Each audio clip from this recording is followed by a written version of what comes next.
मैं संध्या शर्मा मैम से रिक्वेस्ट करूंगी कि वे यहाँ आए और एकाग्रता और दिनचर्या से जुड़ी बातों के बारे में हमें जानकारी दें।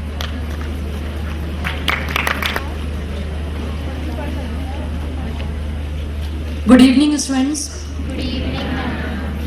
इस बार मैं आपको केमिस्ट्री के बारे में कुछ नहीं बता रही हूँ। इस बार हम डिफरेंट बातें करते हैं। आपने देखा मॉर्निंग से जब से वर्कशॉप शुरू हुई है तब से सभी आपको बता रहे हैं कि जेईई एग्जामिनेशन में किस तरह की प्रिपरेशन रिक्वायर्ड होती है, कैसा पेपर पैटर्न होता है, कितनी मेंटल अलर्टनेस की जरूरत होती है। आपको यह भी बताया गया कि जेईई एग्जामिनेशन AIEEE से कैसे डिफरेंट है, किस तरह से हमें जेईई एग्जामिनेशन में क्वालिटी स्टडी करना चाहिए। यहां पर कितना ड्यूरेशन आपने पढ़ा है वो इंपॉर्टेंट नहीं है, कितना अच्छा आपने पढ़ा है, कितना फ्रूटफुल स्टडी है आपकी वो इंपॉर्टेंट है। आपने ये चीज देखा है। लेकिन एक और चीज बहुत महत्वपूर्ण होती है। 11 के स्टूडेंट्स की बात करें हम तो आपके पास अभी बहुत समय है। 11 का है, 12 का है, मीन्स आपको IIT JEE 2010 देना है। सिमिलरली मैं बात करूं JEE IOI, JEE EOI, तो आपके पास भी अभी काफी टाइम है, 8 मंथ का। ये 8 मंथ का टाइम और 14-15 मंथ का टाइम काफी लंबा है। इस लंबे समय में कई बार ऐसा होता है, कई बार तो हम बहुत जोश के साथ पढ़ते हैं, जबरदस्त पढ़ते हैं और अपने आप से बहुत खुश हो जाते हैं कि सच में आज हमने बहुत किया। लेकिन कई बार ऐसा होता है कि ऐसा लगता है शायद अब हम कुछ नहीं कर सकते हैं, शायद हम इस एग्जाम के लायक नहीं है। ऐसा हमें डिप्रेशन की स्टेट में चले जाते हैं। एग्जैक्टली मुझे ये कहना चाहिए, वो मेंटल स्टेट है। ये मेंटल स्टेट ही तो होती है कि कभी कभी हम ओवर एक्साइटेड हो जाते हैं और कभी कभी हम बहुत ज्यादा नर्वस हो जाते हैं, डिप्रेस हो जाते हैं। कई बार हमें ये नहीं समझ में आता हम कितना पढ़ें, कितना पढ़ना हमारे लिए ठीक है अगर हम स्कूल जाते हैं, कितना पढ़ना ठीक है ड्रॉपर स्टूडेंट्स के लिए जिनके पास सफिशिएंट टाइम है, या उन 11-12 के स्टूडेंट्स के लिए जिन्होंने डमी स्कूल ज्वाइन कर रखा है। सब कह रहे हैं भाई मेंटल अलर्टनेस की बहुत जरूरत है जेईई में। एसर्शन रीजन के क्वेश्चंस तो आप कर ही नहीं सकते हैं मेंटल अलर्टनेस के बिना।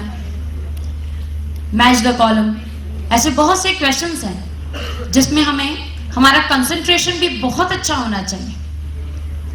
अदरवाइज कंसंट्रेशन अच्छा ना हो तो क्वेश्चन में नॉट करेक्ट दिया रहता है और हम आंसर करेक्ट का लगा कर रखते हैं। ये सिर्फ कुछ और नहीं है, सिर्फ कंसंट्रेशन की कमी है।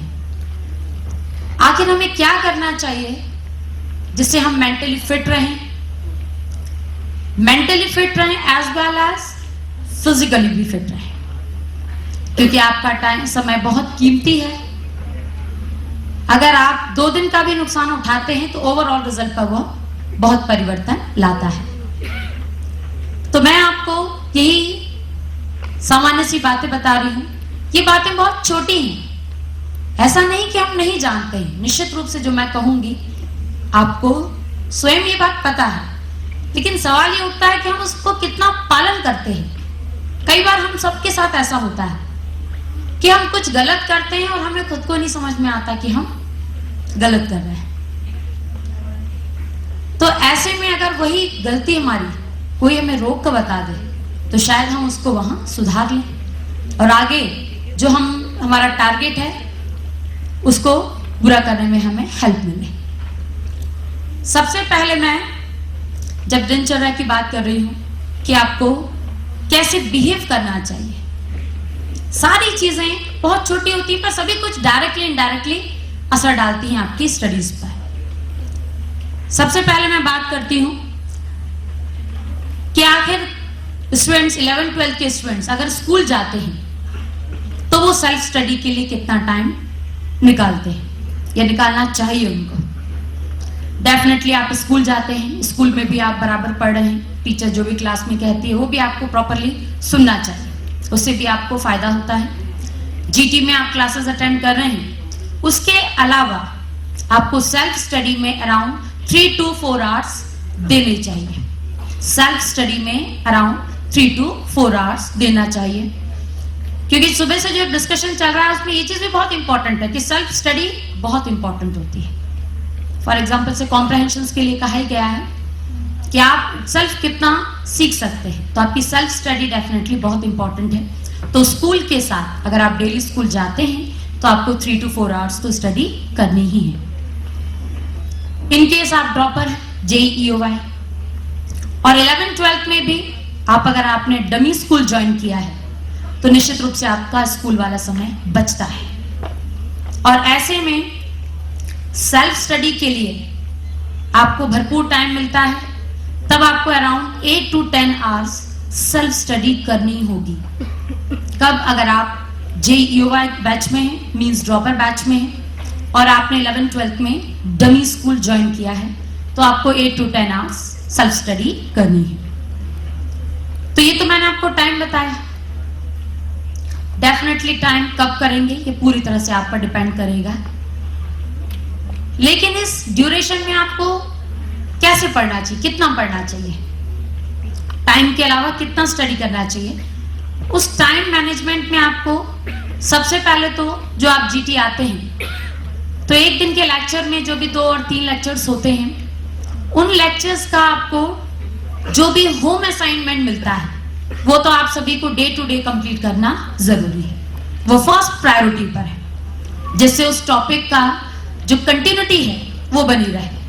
ये तो आप सभी ने रियलाइज तो किया होगा कि जो टॉपिक टीचर के साथ कवर होता है वही इजीली कवर होता है, और जो पेंडिंग में चला जाता है वो आगे पेंडिंग में ही रहता है। सो इट इज बेटर कि डे टू डे जो भी आपको होम असाइनमेंट दिया जाता है उसे आप कंप्लीट करें। होम असाइनमेंट के अलावा आप लोगों को केवल एक सब्जेक्ट का एक टॉपिक पर ही कंसंट्रेट करना है। ध्यान से सुने, जो होम असाइनमेंट आप कंप्लीट करेंगे उसके अतिरिक्त, उसके अलावा आपको सिर्फ एक सब्जेक्ट के एक ही टॉपिक पर कंसंट्रेट करना है। ऐसा ना हो कि थोड़ा सा आपने आधा घंटा एक चीज पढ़ ली, फिर आधा घंटा दूसरा उठा लिया, फिर आधा घंटा तीसरा उठा लिया। इट मीन्स आपने रिजल्टेंटली आपको समझ में आएगा आपने कुछ नहीं किया। सो इट इज बेटर कि आप होम असाइन के अलावा केवल एक सब्जेक्ट का एक ही टॉपिक को कंसंट्रेट करें, उसको अच्छी तरह से प्रिपेयर करें, सेटिस्फैक्शन आपको हो तब आप प्रिपेयर करें। उसके बाद ये तो हुआ कि आप कितना स्टडी करें। एक और चीज होती है, ये तो आपका पूरे through out the session schedule रहेगा, लेकिन सेशन के एंड में, एग्जामिनेशन के 2 मंथ बिफोर जब आप रिवीजन करते हैं, रिवीजन में आपके नंबर ऑफ सब्जेक्ट्स बढ़ जाते हैं, क्योंकि ये चीज जानना बहुत जरूरी है कि ये तो आपका जो मैंने बताया आपको पूरे थ्रू आउट सेशन रखना है, लेकिन एग्जाम के 2 मंथ बिफोर आपको कम से कम 2 से लेकर 3 सब्जेक्ट का रिवीजन करना जरूरी है। ये आपका स्ट्रेटेजी कब होगी? बिफोर दी 2 मंथ, एग्जामिनेशन के 2 महीने पहले से आप ये चीज शुरू कर देंगे। तो ये तो मैंने आपको बताया कि कितने आवर्स पढ़ें, डेफिनेटली कब पढ़ना है ये पूरी तरह से आप पर डिपेंड करेगा। नेक्स्ट, अब एक और चीज है इसमें, ये तो हमने वर्किंग डेज की बात की, जब आप स्कूल जा रहे हैं तो कैसे टाइम मैनेज करें, कितना पढ़ना चाहिए आपको, कितने सब्जेक्ट पढ़ने चाहिए। एक और चीज है संडे। संडे के अलावा जो भी हॉलीडेज मिलते हैं, इन हॉलीडेज और संडेज को आपको प्रॉपरली यूटिलाइज करना है। इन डेज में आप मॉर्निंग में जल्दी उठकर आपको लॉन्ग सिटिंग की प्रैक्टिस करना है, मतलब स्टडी आपको कंटिन्यूअसली लंबे समय तक करना होगा, संडे के दिन और अदर हॉलीडेज में। अदर हॉलीडेज में लाइक दशहरा, लाइक दिवाली, तब आपको काफी प्रॉपरली काफी छुट्टी मिलेंगी, तो आपको उनको प्रॉपरली इसके लिए इस्तेमाल करना है। संडे को तो आपको ये करना ही है। तो ये तो हुआ कि आपको स्टडी का ड्यूरेशन क्या रखना है, कैसे टाइम यूज करना है। नेक्स्ट, अब एक और चीज बहुत ही महत्वपूर्ण है। जैसे एक स्टूडेंट मेरे पास आया, मैंने उससे पूछा कैसी चल रही है स्टडी, तो उसने तुरंत मुझसे कहा कि एक दिन जैसे अच्छी होती है, एक दिन तो मैं बहुत अच्छे से पढ़ लेता हूँ, लेकिन आने वाले 2-3 दिन फिर मेरे खराब हो जाते हैं। मैंने पूछा ऐसा क्या करते हो एक दिन कि आने वाले 2-3 दिन खराब हो जाते हैं? तो जवाब में यही मिला कि कुछ नहीं, उस दिन मैं रात भर नहीं सोता हूँ। रात भर हम स्टडी करते हैं, तो 2-3 दिन आने वाले 2-3 दिन फिर पढ़ाई खराब हो जाती है। तो मैंने कहा प्रश्न भी आप कर रहे हैं पर जवाब भी आप दे रहे हैं। इससे तो सीधे सीधे मतलब निकल रहा है कि पूरी रात जगकर पढ़ना गलत है, पूरी तरह से गलत है। और ये चीज एक बार नहीं कई बार प्रूफ हुई है।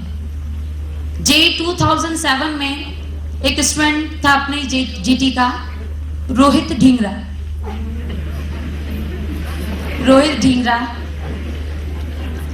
उसे हम एग्जामिनेशन सेंटर में मिले, फर्स्ट पेपर हो गया था, ब्रेक में मिला वो हमें, पूछा उससे कैसा पेपर हुआ, तो उससे जवाब में बस यही कहा कि मेरा सर बहुत दुख रहा है, मेरा सर बहुत ज्यादा दुख रहा है, तो मैं कंफर्टेबल नहीं रहा हूं एग्जामिनेशन में, कंफर्टेबल नहीं रहा हूं। डेफिनेटली कंटिन्यूसली एग्जामिनेशन के दिन हेडेक हो तो कंफर्टेबल तो नहीं होंगे। तो मैंने कहा क्यों दुख रहा है, ऐसा क्या कि आपने कि सर दुख रहा है, कुछ तो रीजन होगा। तो उसने फिर से यही कहा मुझसे कि मैं रात भर सोया नहीं हूं। तो ये चीजें बार बार स्टूडेंट खुद आकर ये बात कंप्लेन करते हैं। कई बार ड्रॉपर बैचेस में ये चीज बहुत होती है कि रात भर पढ़े सुबह 6 बजे तक, और क्लास में फर्स्ट लेक्चर से आखिरी लेक्चर तक नींद से लड़ते हुए उनका टाइम जाता है। मतलब फैक्ट है कि आंखें बंद होंगी, फिर वो खोलकर बैठ जाएंगे, बिल्कुल अलर्ट होगा कि नहीं जगना है, सुनना है पूरा लेक्चर। पूरे 4 लेक्चर यही करते हैं हर बार। ड्रॉपर बैचेस में तो ये चीज बहुत कॉमन है, पिछले लास्ट 7-8 ईयर से ये चीज नोटिस कर रहे हैं।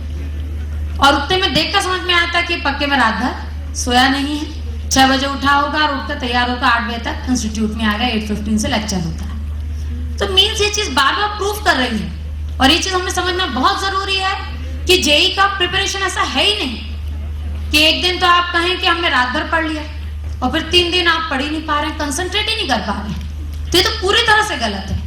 जेईई में कंटिन्यूसली आपकी स्टडी की जरूरत है। आप फिक्स 3-4 आवर्स पढ़ रहे हैं, उतना ही पढ़ें, क्योंकि मैं फिर कह रही हूं उसमें क्वालिटी इंपॉर्टेंट है, क्वांटिटी नहीं कि कितने घंटे आप लगातार बैठे हैं। ये तो देखें आपने उसमें क्या पाया है, कितना सीखा है टॉपिक, कितना कमांड हुआ है। तो इसके लिए सबसे पहले जरूरी है कि आपकी नींद पूरी होना जरूरी है।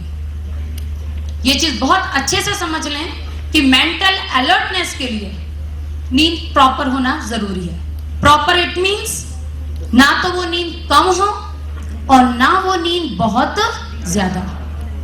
इट मींस आप लोगों को मिनिमम 6 आवर्स तो सोना ही है मिनिमम, और 7:30 मींस 7.5 घंटे से अधिक नहीं सोना है। बहुत अधिक सोने से भी लेजीनेस आता है, अलर्टनेस में कमी आती है, मींस हम फ्रेश फील नहीं करते। ये चीज बहुत छोटी है, फिर मैं कह रही हूं, पर आप सोचिए कि वो एक स्टूडेंट का रिजल्ट बिगड़ने का सबसे पहला कारण यही रहा है। इनफैक्ट ये चीज मेरे साथ भी हो चुकी है। मैंने अपनी लाइफ में कभी रात में जगकर नहीं पढ़ा, कभी भी नहीं पढ़ा, आदत में ही नहीं, अभी भी मैं रात में जगकर नहीं पढ़ सकती हूँ। पर एक बार मैंने एमएससी फाइनल ईयर के एग्जामिनेशन में यही गलती की थी, सिर्फ एक बार गलती की है, और वो भी मैं ऑर्गेनिक के पेपर में गलती करके जा चुकी हूँ। ऑर्गेनिक केमिस्ट्री मैंने रात भर खूब पढ़ी। आप बिलीव नहीं करेंगे कि जब वो एग्जामिनेशन पेपर हाथ में आया तो ऐसा कुछ याद ही नहीं आ रहा, बिल्कुल क्लिक ही नहीं कर रहा। मतलब उस दिन मुझे कितना दुख हुआ कि मैं शायद बिन पढ़े भी आती तो ऑर्गेनिक ज्यादा कर लेती। इट्स अ फैक्ट, क्योंकि एमएससी तक ऑर्गेनिक बहुत पढ़ चुकी थी कि काफी कुछ मैं लिख कर आ जाती। और जब मैं घर गई उस दिन मुझे बहुत दुख हुआ, पर जब मैंने खाना खाकर सोया, आप बिलीव नहीं करेंगे नींद में रिएक्शंस याद आ रही मुझे। नींद में रिएक्शंस याद आ रही, मतलब वो कितना गलत डिसीजन था मेरा। तो ये चीज, इतने एग्जाम्पल्स हैं अपने पास की बात बार बार समझने वाली है कि रात में जगकर की गई पढ़ाई कभी भी फायदेमंद नहीं होती है। स्पेशली आप रात में 2 बजे से लेकर 4 बजे तक पढ़ना नहीं है। अब पढ़ना नहीं है तो क्या करना है? सोना है। ओके, पढ़ना नहीं है तो क्या करना है? सोना है। ऐसा नहीं कि आप टेलीविजन में लग गए या फ्रेंड से बात करने लगे, बहुत कुछ किया है। तो आपको 2 से 4